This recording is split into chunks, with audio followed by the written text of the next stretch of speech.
오늘 우리에게 주시는 말씀은 고린도전서 10장 23절로 33절까지 말씀입니다. 고린도전서 10장 23절로 33절까지 말씀, 우리가 너무나도 잘 아는 귀한 말씀입니다. 우리 고린도전서 10장, 제가 가진 성경 신약성경 275페이지가 되겠는데요. 23절로 33절까지 교독해서 읽고 마지막 끝절은 같이 읽겠습니다. 제가 먼저 23절 읽겠습니다. 모든 것이 가하나 모든 것이 유익한 것이 아니요 모든 것이 가하나 모든 것이 덕을 세우는 것은 아니니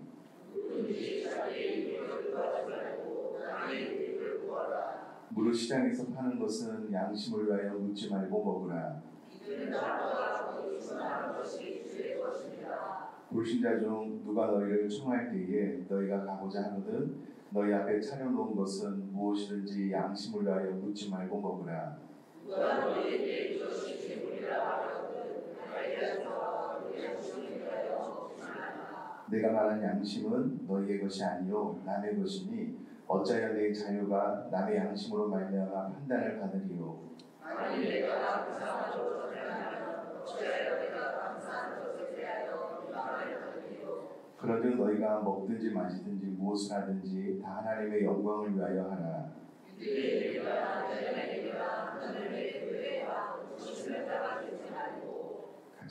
같이 읽겠습니다. 나와 같이 모든 일에 모든 사람을 기쁘게 하여 자신의 유익을 구하지 아니하고 많은 사람의 유익을 구하여 그들로 구원을 받게 하라. 아멘. 오늘 본문 말씀 너무나도 잘 아는 말씀인데요. 간단하게 그 원리를 설명하고 이것이 우리의 삶에 어떻게 적용되어야 되는지 좀 체크를 해보고요. 지난 5일 동안 들은 말씀 마지막에 한번 점검을 해보도록 하겠습니다. 오늘 이 말씀은 우리 기독교인의 적극적인 윤리, 삶의 자세, 태도에 대해서 가르쳐주는 말씀입니다. 10장 이전에 고린도전서 8장에 보면 우상에 대한 재물에 대한 이야기가 나오는데요. 성경의 기록을 가만히 보면 믿음이 약한 자와 믿음이 강한 자 사이에서 어떠한 문제가 일어났습니다. 그것은 우상의 재물을 먹을 수 있느냐 없느냐라고 했을 때에 믿음이 약한 사람들은 어떻게 우상 앞에 드린 재물을 그 부조한 것을 먹을 수 있느냐? 그럴 수 없다. 믿음이 강한 사람은 온 천하 만물을 창조하신 분은 하나님이시고 그 음식 아무것도 아니야. 먹는다고 해서 우리가 부정하게 되는 것도 아니고 괜찮아. 이 문제로 싸우게 되는 그런 문제가 발생을 하게 됩니다. 그래서 믿음이 강하여서 먹지 않는 사람들은요, 믿음이 약하여서 음식을 못 먹겠다라고 하는 사람들을 이렇게 좀 사랑으로 좀 잘 포용하는 건 좋은데 왜 이렇게 믿음이 약하냐? 없이 여기게 되는 문제가 있고요. 믿음이 약한 사람들은 믿음이 소위 강하다고 하면서 우상의 재물을 마음껏 먹는 이들을 향하여서 비판하는 일이 발생하게 된 것입니다. 그래서 사도 바울은 여기에서 우상의 재물을 먹는 것은 사실은 아무것도 아니다. 그러나 그것을 대하는 태도가 좀 문제가 있는데 우리가 생각할 때 모든 것이 가하다, 괜찮다 라고 생각해서 행동할 것이 아니라 그럼에도 불구하고 나의 말과 행동이 덕이 되는지 안 되는지라는 관점에서 우리 그리스도인들은 생각하고 말하고 살며 살아야 된다라고 교훈을 해주고 있습니다. 23절, 24절 말씀을 제가 다시 한번 읽어보면요. 모든 것이 가하나 모든 것이 유익한 것은 아니요 모든 것이 가하나 모든 것이 덕을 세우는 것은 아니니 누구든지 자기 유익을 구하지 말고 남의 유익을 구하라. 이것이 우리 그리스도인들의 바른 삶의 태도이다 라고 이야기를 해주고 있습니다. 여러분 이 부분에 대해서는요 사도 바울이 또 다른 곳에서도 강조해서 이야기를 해주고 있는데 로마서 14장 15절 말씀도 제가 한번 읽어보면 만일 음식으로 말미암아 내 형제가 근심하게 되면 이제 내가 사랑으로 행하지 아니합니다. 그리스도께서 대신하여 죽으신 형제를 내 음식으로 망하게 하지 말라라고 이야기를 했습니다. 그러니까 믿음이 강한 사람이 자기 양심에 상관이 없다라고 해서 막 먹게 되면 믿음이 약한 사람들 마음속에 영혼 속에 상처가 되니 그렇게 하지 말라. 사랑의 연제에서 정당한 것이다라고 하더라도 덕을 세우느냐 못하냐라는 관점에서 삶을 살아가는 것이 성숙한 그리스도의 사람에게 나타납니다.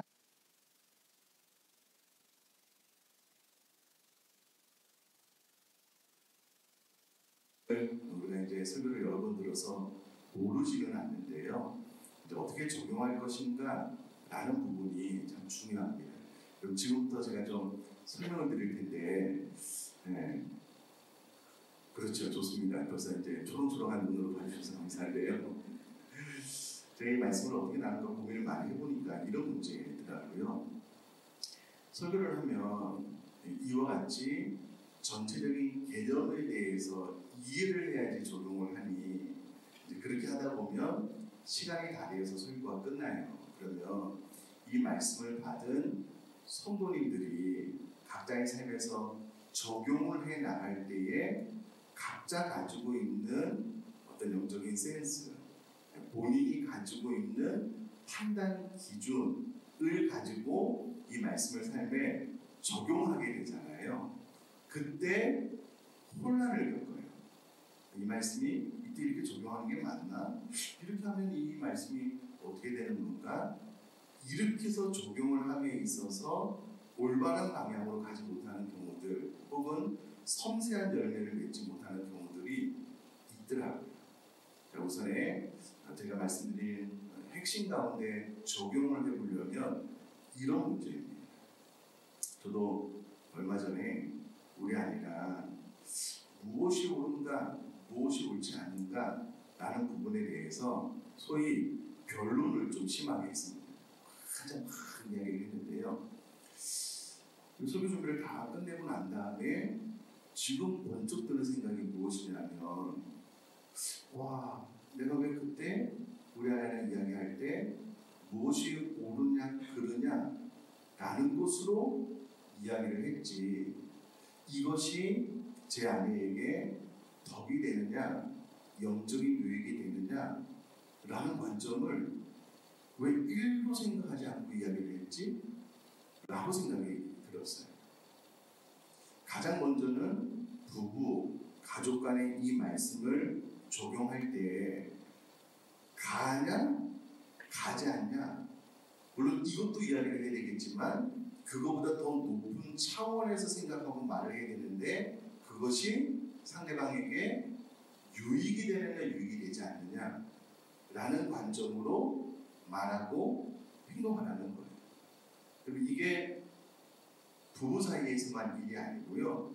교회 공동체 안에서도 숙모임에서 이야기를 할 때에 물론 여러분 우리가 진리를 구별을 해내야 됩니다. 구별을 안 하면 안 돼요. 그러나 그것이 옳으냐 옳지 않느냐 라는 것으로 이야기를 할 때에 우리들의 마음, 머릿속에는 플러스 뭐가 있어야 되냐면 그것이 상대방에게 유익이 되느냐 유익이 되지 않느냐라는 관점이 늘 우리 머릿속에 있어야 된다는 거예요. 대부분 우리는 위의 것을 떼버리고 이게 옳으냐 그르냐 라는 것만 가지고 대화를 해서 다툼으로 갈 때가 있다는 거예요. 그런데 오늘 본문 말씀을 적용한다라고 했을 때에 모든 것이 가하다, 그것이 옳은 것이라고 할지라도 유익한 것이 되지 않는다면 우리 그리스도인들은 그 선택을 하면 안 된다. 이런 교훈이거든요. 이제 여러분 이렇게 생각하고 나면 생각이 좀 많이 복잡해져요. 우리들의 말과 행동과 또 어떤 일을 처리함에 있어서 옳은 것을 선택함과 동시에 상대방에게 유익이 되는 방향으로 가야 되니 이 생각이 내 머릿속에 마음속에 있으면 비로소 어떤 일을 주장할 때 강압적인 태도가 아닌 사도 바울처럼 오늘 주일날 말씀드리겠는데요. 하나님께서 우리를 설득할 때도 마찬가지입니다. 상대방을 배려하고 생각하면서 유익이 될 수 있는 방향으로 갈 수 있도록 해야 된다. 이런 교훈이거든요. 여러분 이것을 정말 마음속에 잘 생각하면서 가족들 간에 부모 자식 간에 대화를 나눠보면요. 우리 몸에 사례가 생겨요. 진짜 그렇습니다. 이게 참 쉽지 않은 문제예요. 구별도 쉽지 않고요. 이제 옳으냐 그르냐 라는 것으로 이야기를 하다가 상대방이 옳은 거 알겠는데 그것 때문에 나 마음에 상처가 돼 그렇게 말하지만 이렇게 되면 당장 혼란스러워요. 그럼에도 불구하고 이것을 영적인 센스를 가지고 각자 적용함에 있어서 반드시 고민이 돼야 되는 말씀이 이 말씀이다라는 겁니다. 이런 경우는 어떨까요? 크리스천 학교에서 그리스도인 선생님이 그리스도인 학생에게 야, 수업 시간이 9시인데 좀 9시 전각에 오면 안 되겠어? 조금만 일찍 와서 좀 수업을 준비하면 안 되겠어?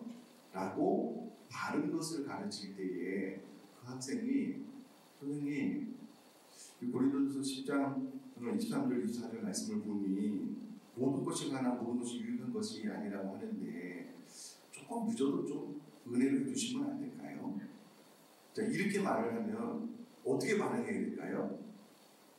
이런 문제입니다.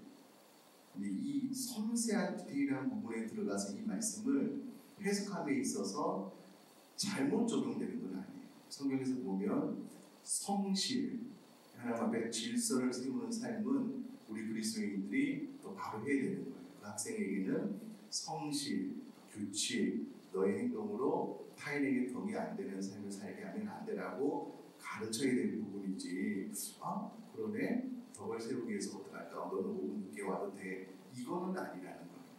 이제 이런 디테일한 부분에서 들어가다 보면 혼란과 이 말씀을 어떻게 적용해야 될지 혼선이 오는데요. 그런 부분에 대해서 이 말씀을 이해하고 난 다음에 적용을 할 때에 어떻게 해야 될지 많은 고민이 필요한 대목입니다. 여러분 이것을 또 교회 앞에 좀 이야기를 해보면 성경은 사도 바울은 고기를 먹는 거 아무것도 아니다. 그러나 그것 때문에 누군가에게 시험거리가 된다면 나는 평생 고기를 먹지 않겠다. 왜냐면 그 영혼이 하나님께서 위하여 죽으신, 주님께서 위하여 죽으신 천하보다 귀한 영혼이다 라고 사도 바울이 고백을 하고 말을 했잖아요. 그러니까 한 영혼이 옳은 것과 그른 것으로 접함에 있어서 마음의 아픔과 상처가 된다면 내가 그런 것들을 좀 절제하겠다. 사도 바울이 이렇게 이야기를 했잖아요. 그러면 보셔요. 이 말씀을 삶 가운데 많이 고민하고 생각하고 마음속에 담고 내가 어떻게든 유익하게 하는 삶을 살아야 되겠다. 덕을 세우는 삶을 살아야 되겠다. 라고 생각하시는 분들이 제가 예를 드는 거예요. 교회에서 여러분 죄하여 분리수거를 안 하고 막 버릴 수 있을까요? 그럴 수 있을까요? 이거를 정리하고 청소하시는 분들이 이것 때문에 좀 마음이 많이 힘들다고 하는데 생각 없이 그냥 커피를 마시다고 해서 그냥 더 올려놓을 수 있을까요? 사실은 상상도 못하는 일입니다. 내가 그것이 옳은 것이라고 할지라도 내가 타인에게 유익, 덕이 되는 방향으로 삶을 살기로 결정을 했다면 상상도 못하는 일이에요. 화장실에서 이제 손 닦는 티슈만 버릴 수 있는 그곳에 음료수 캔 혹은 비닐봉지 같은 것들이 가끔 떨어져 있는 것을 봐요. 자, 그러면 가냐 그러냐라는 것을 뛰어넘어서 유익하고 덕을 세우는 삶을 늘 염두에 둔 그리스도인이 그와 같은 행동을 할 수 있겠냐? 불가능합니다. 불가능해요. 내가 정말 고기를 좋아하는데 내가 고기 먹는 것 때문에 타인이 어떤 아픔과 상처가 된다면 나는 그것을 먹지 않겠다라는 것이 사도 바울의 성숙한 그리스도인의 태도인데 그런 작은 차원의 일도 하지 못하는 사람들이 어떻게 높은 차원의 이와 같은 삶을 살아갈 수 있겠냐? 그래서 뒤집어서 이야기를 하면 우리의 모든 성도님들이 이와 같은 원리를 마음속에 새겨 정말 성숙한 그리스도인 옳고 그름의 차원을 넘어서 타인에게 유익이 되고 덕이 되는 삶을 살기로 결정한 많은 성숙한 그리스도인들이 몸된 교회 안에 있다고 생각을 해보셔요. 그럼 여러분, 우리들의 삶이 진짜 획기적으로 바뀔 수 있습니다. 정말 은혜스럽게 바뀔 수 있습니다. 식당 봉사하시는 분들이 우리 교회 덕을 세우기 위해서 마지막까지 최선을 다할 겁니다. 왜냐면 그 삶 가운데는 나의 유익을 구하지 않고 내가 그 자리를 잠깐 피하면 좀 편할 수가 있는데요. 나의 유익을 구하지 않고 교회 전체의 덕을 세운다라는 개념이 있으면 더 헌신할 수 있고요, 더 희생할 수 있습니다. 그리고 우리들의 믿음의 성숙이 그런 곳으로 나가게 만들거든요. 그러면 이런 분들이 교회에 하다라고 생각을 해보면요, 진짜 행복할 겁니다. 진짜 좋을 거예요. 서로 나의 언어 가운데 무엇이 옳으냐 그르냐 막 싸우는 것이 아니고, 옳고 그르다라는 개념은 있지만 그것을 잘 설명해야 되겠지만, 그 위에 어떻게 하면 덕을 세울 수 있을까, 어떻게 하면 좀 교회의 유익을 세울 수 있을까라는 것이 늘 머릿속에 있다면 우리들의 언어, 말, 행동, 우리들의 태도까지 바뀔 수밖에 없거든요. 그래서 여러분, 오늘 이 말씀은 우리 모두가 잘 아는 말씀입니다. 그러나 나에게 반드시 잘 스며들어서 내 모든 말과 행동 가운데 옳고 그르다 이것만 판단하는 것이 아니라 정말 타인의 유익을 구하는 덕을 세우는, 무엇보다도 31절에 나의 모든 이 말과 행동을 위하여 하나님께서 영광 받으실 수 있는지를 생각하면서 삶을 살아내는 저와 여러분 될 수 있기를 주님의 이름으로 축복합니다. 뒤집어서 이야기하면 미성숙한 그리스도인들에게 나타나는 특징은 절제가 안 돼요. 말하고 싶은 대로 말하고 행동하고 싶은 대로 행동하고요, 남의 눈치 보지 않으면서 그냥 나는 정당하다라고 이야기를 합니다. 너가 틀렸다라고 그 이야기만 한다라는 미성숙한 그리스도인들에게 나타나는 특징이고요, 성숙한 그리스도인들은 옳은 것을 말하면서도 상대방을 배려하고 덕을 세우고자 하는 마음이기 때문에 이것을 잘 구별하고 삶 가운데 혼선 없이 잘 적용할 수 있는 저와 여러분 될 수 있게 주님의 이름으로 축복합니다. 마지막으로 학교가 들은 말씀 한번 또 정리해야 되잖아요. 첫째 날 혹시 설교 제목 기억나셔요? 네, 맞습니다. 열매로 하는 성수. 내가 어떤 행동을 했느냐라는 것보다는 내 삶 가운데 지금 어떤 열매가 맺히고 있느냐로 내가 육체를 따라 사느냐 성령을 따라 사느냐라는 것을 구별해내야 된다는 말씀드렸고요. 둘째 날은요, 그렇죠. 예, 신자의 존재로 좋습니다. 예. 네.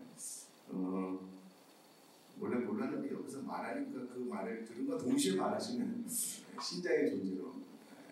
핵심은 내가 하나님에서 존재하느냐, 하나님이 나를 위해서 존재하느냐, 이 부분에 대한 메시지를 나눴고요. 셋째 날은 사도 바울의 자랑, 그것이 무엇이냐, 그의 많은 배움, 그리스도를 위한 헌신, 희생, 핍박 다 배설물로 이루고요. 오직 사도 바울의 자랑은 교회 가운데 믿음이 약한 자를 바라보면서 애타는 마음입니다. 그리고 정말 성숙한 그리스도인으로 가고 있다면 점점 교회를 찾는 새 가족들, 믿음이 약한 분들, 교회에 질병이나 어려움으로 인하여 환난을 겪고 있는 분들을 바라보면서 애타는 마음으로 중보하는 것, 그것이 믿음이 성숙으로 가는 사람들에게 나타나는 열매다. 그리고 어제는 내 신앙의 근거가 무엇이냐, 돌, 나무로 지은지 그것을 빼면 무너진다. 우리 신앙의 근거가 나에게 초점이 맞춰져서, 그래서 물질을 벌기 위함이다, 나의 안전을 확보하기 위함이다, 내 자녀가 잘 되기 위함이다, 이런 것들을 내 신앙으로 근거로 삼으면 그런 것들을 하나님께서 빼버리면 내 신앙이 완전히 무너진다는 거예요. 그런 내 신앙의 근거가 오직 하나님이 되면 이 세상의 그 무엇으로 무너뜨릴 수 없다라는 것, 그리고 오늘은 강한 것과 덕이 되는 것에 대한 말씀을 드렸으니, 여러분 핵심적인 사항만 잘 기억하면요, 오랫동안 기억하고 계속 생각하면 어느 순간 내가 성숙한 그리스도인들의 위치에 있을 겁니다.